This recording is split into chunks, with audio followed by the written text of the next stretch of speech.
Okay. Uh,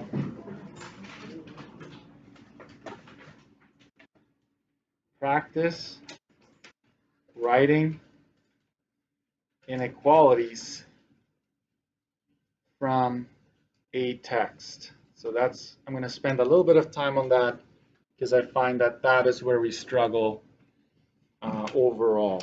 Okay.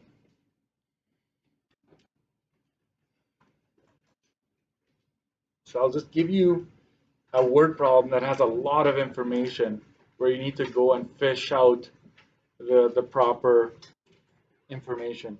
Okay. So let's say that a car manufacturer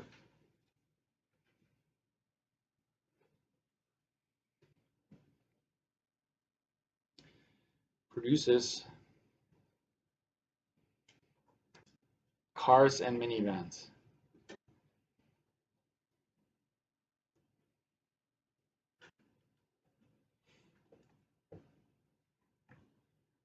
Okay. And I'm going to do this in bullet form. Right? It takes 6 hours to make a car.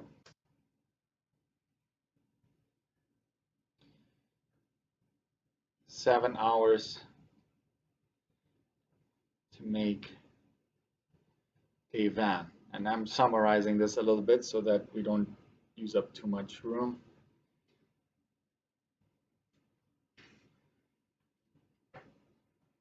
The cost to produce a car and van is $7,500 and $15,000. The and symbol looks kind of interesting here, but that's the best I can do. 7,500 and 15,000. So that obviously is saying that the car is 7,500, van is 15,000 respectively.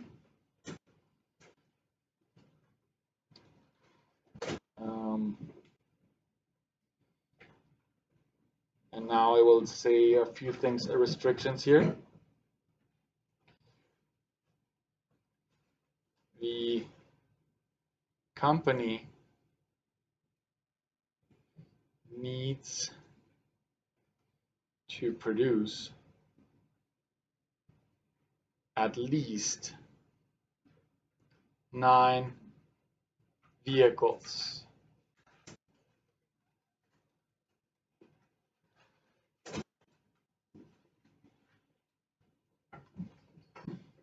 The maximum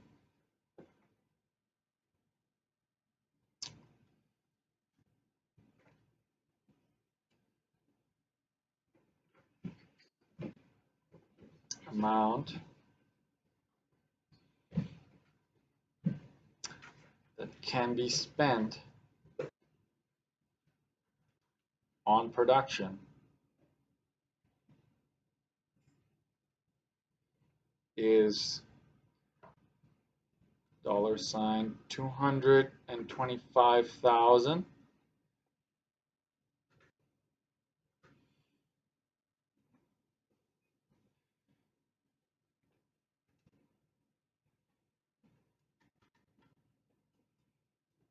There are 115 hours of production time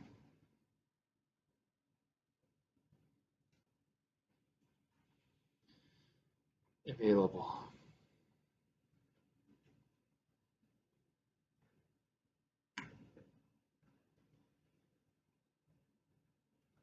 And one more.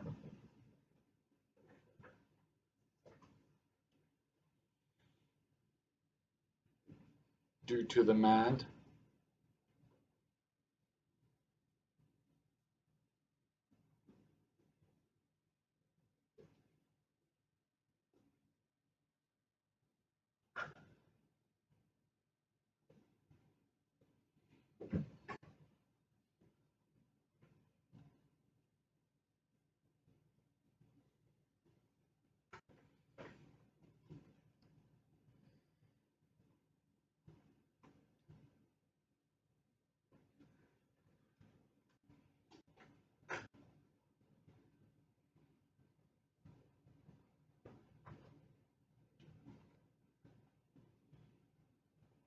twice as many or more cars compared to vans.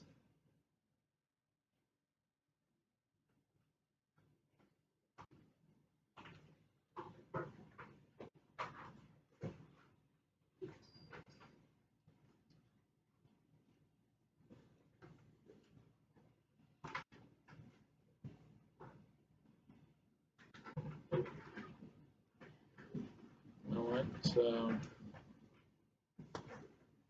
I will change something here. I apologize. I hope you don't use pen. You know better than that already with me. Yeah. Vans, and trust me, this will make it a lot easier. If I did it the other way, you would not be happy with me. Vans and cars. There you go.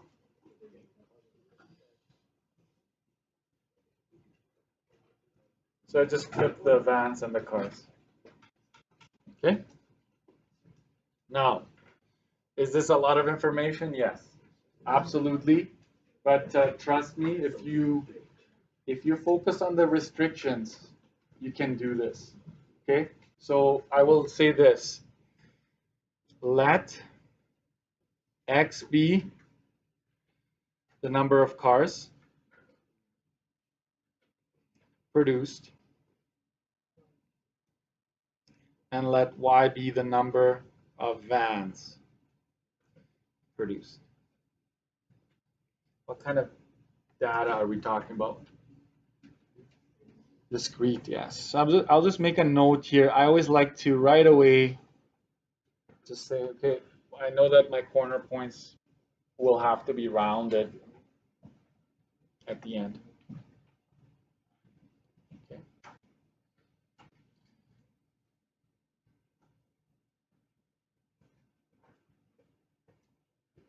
So now we can begin. Write all inequalities present in this particular paragraph.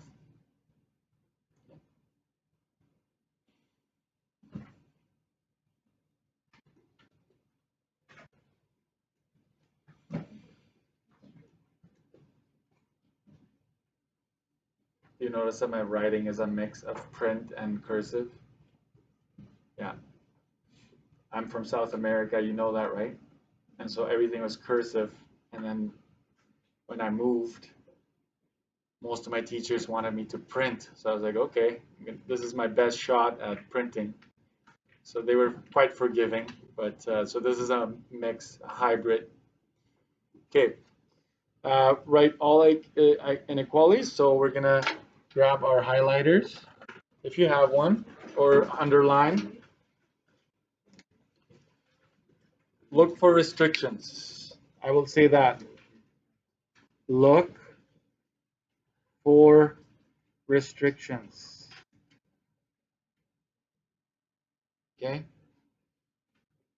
And so how about we find one restriction, write our inequality, then we'll find the other one. We'll do one at a time. So if I look at all the bullets, it says the first one just tells me how long it takes to make each one, but there's no language of any restriction talked about there. The second one just tells me what it costs to produce each one of the vehicles. And then the third one says company needs to produce at least 9 vehicles.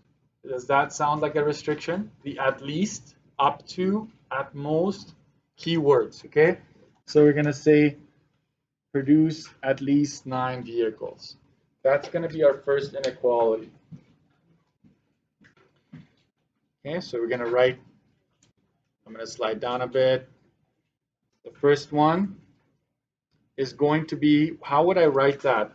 Produce at least 9 vehicles.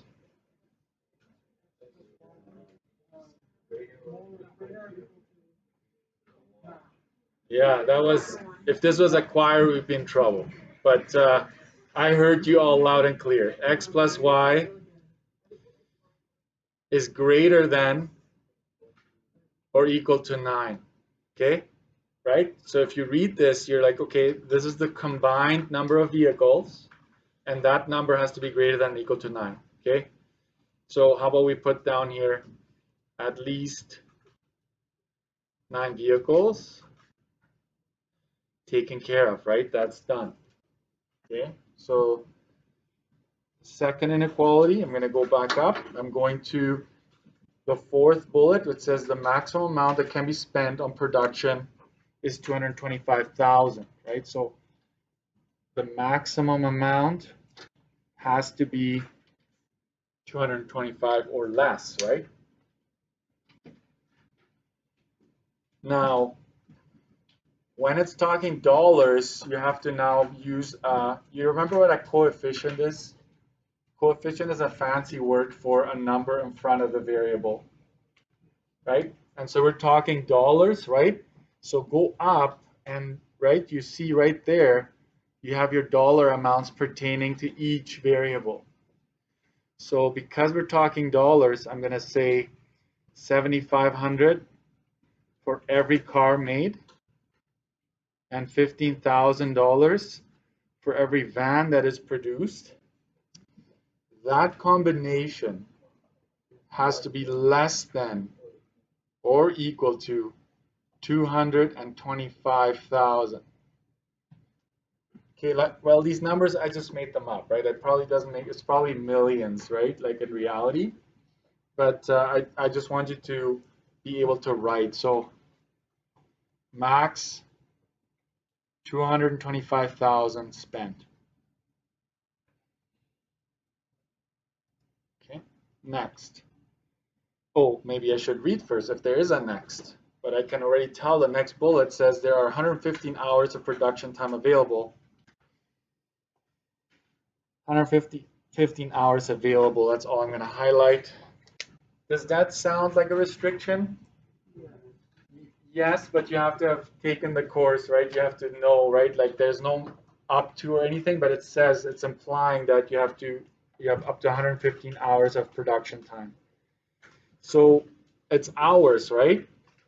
Then you got to go up and look for coefficients, 6 hours and 7 hours, right?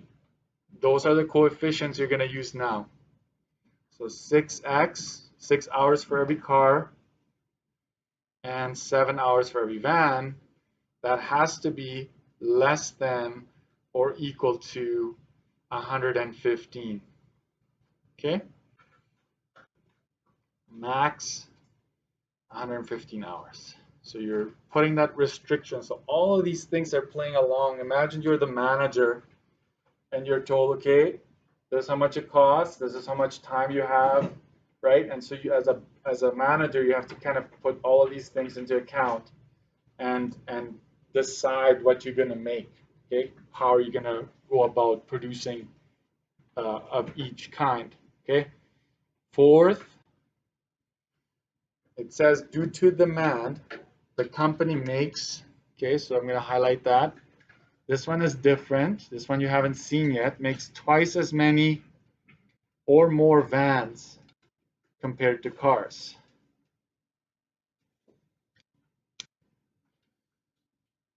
So this is an interesting one.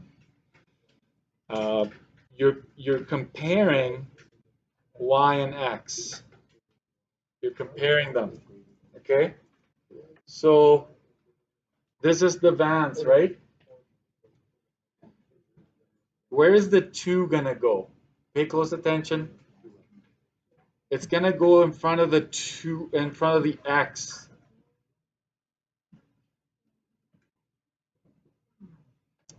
Let me scroll up there. The 2 goes in front of x because you want the vans, right, to be twice as many as the cars. So you have to multiply the car amount times 2 to compare it to the y. It's kind of counterintuitive, right? But it is, that's the way to do it, right? Because if you, okay, let's say you make one car, right? Then it's 2 times 1, that'd be 2 vans, right? So this is how you have to set up your relationship there. It's, you got to kind of stop and think, like I've seen this many times. So for me, this is like, yeah, it totally makes sense. But maybe if it doesn't make sense, try to think through it, right? The inequality though, this has to be at least greater than or equal to, right? The number of vans has to be at least, it could be exactly equal to twice as many cars, but it can also be greater. Does that make sense? Okay, at least twice as many vans. At least twice as many vans, we'll just leave it at that. And so that's how you come up with your inequalities. So let's go ahead and graph these four at the same time. Yeah.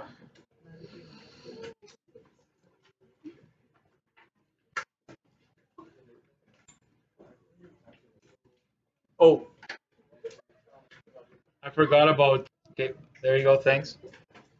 All right, so now we need to come up with, what do I always tell you to do before you graph?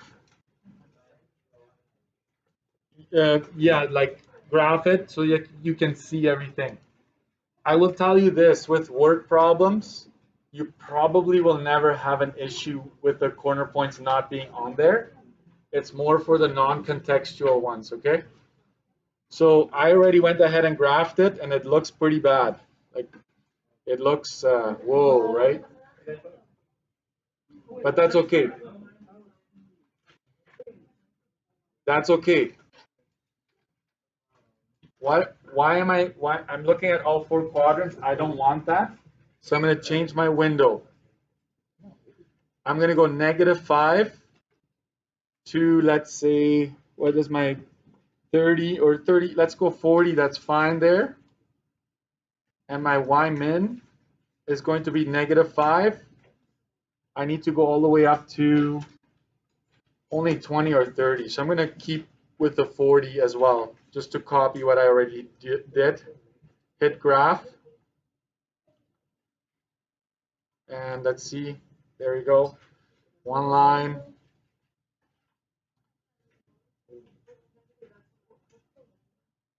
Window is -540, -540. Yeah, so I'm gonna have to figure that out. I know there was a time where I knew what it was, and I don't know, I forgot. So I will figure it out for sure. Okay, so let's not get too carried away with how scary this looks. Let's go back to our graph now. And what would be an appropriate scale for my X? 40 probably, right? So I'm gonna do this, watch. 10, 20, 30, 40. As long as you're consistent, it doesn't matter. The gaps have to be consistent. 10, 20, 30, 40. And what I'm going to do this as well to help me out. I'm going to split those in half. And that just helps me graph it. And what about the Y? My greatest Y value is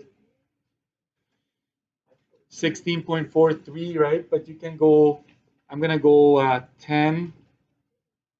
No, I have lots of room. So sorry, folks. I'm going to go 5. So this is going to be 5, 10, 15, 20, 25. That's how I'm going to. No, sorry, this is 15. 20, 25. So I'm going up with different scales. I'm doing it on purpose to let you see that it's possible as long as you're consistent. And let's do one line at a time. So we've got 9 and 9, right? So 0, 9 and 9, 0. So carefully you plot those, and they're all solid, so we don't have to worry about that. I would recommend you label it right away. So I'm going to go arrow out, x plus 9. is greater than or equal to 9. Oh, we got to kind of hurry already. Then we have our next one, which is 30, 0. I have a lot of students flip that on me. I don't know. They plot the x-axis on the y and vice versa, so you have to be careful. Connect those. That line right there is, I'm just going to do the cleaned up version here. Okay. It's important to label because otherwise you're going to be all over the place thinking, which one is this again? And then I have 19, 19, 17. And the other one is at the 16 mark, which is just above up here.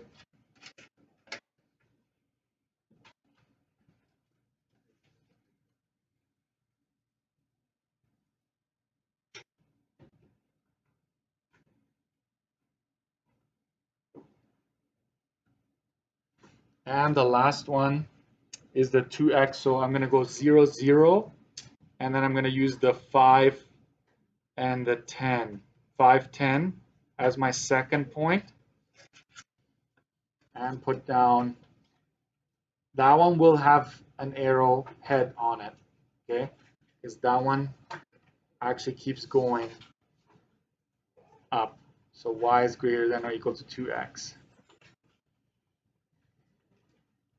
See, if you find your intercepts and you label right away, you can do this.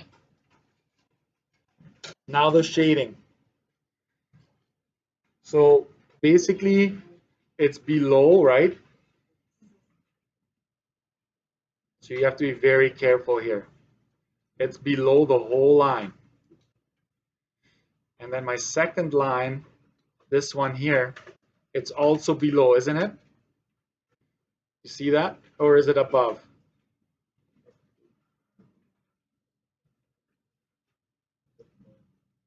It's above, sorry. Oh, I went up and looked and it's shading above. So shade above. No, sorry, not that one, not that one. It's this one. This one is shade above.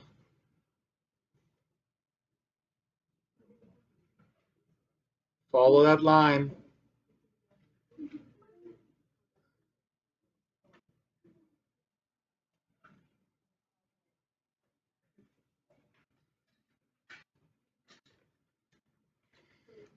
And then the third one, this one here, is shade above.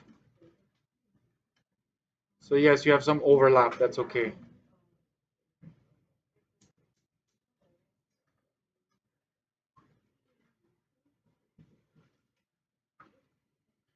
And then the last one is shade below. So you take this line that you just drew here, and you shade everything below that one.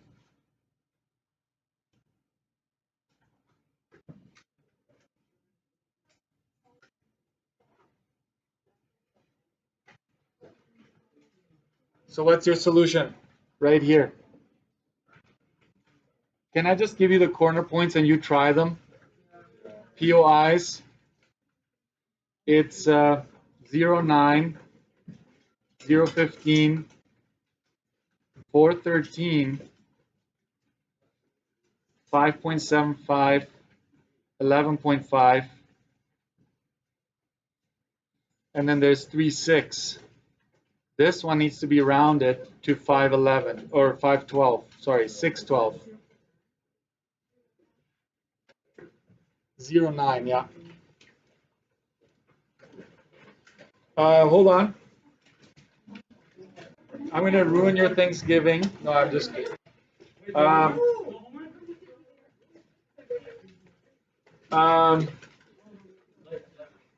don't want to overdo it, but I need to. 13 and 14. Booklet, yeah. Homework, page 13 and 14.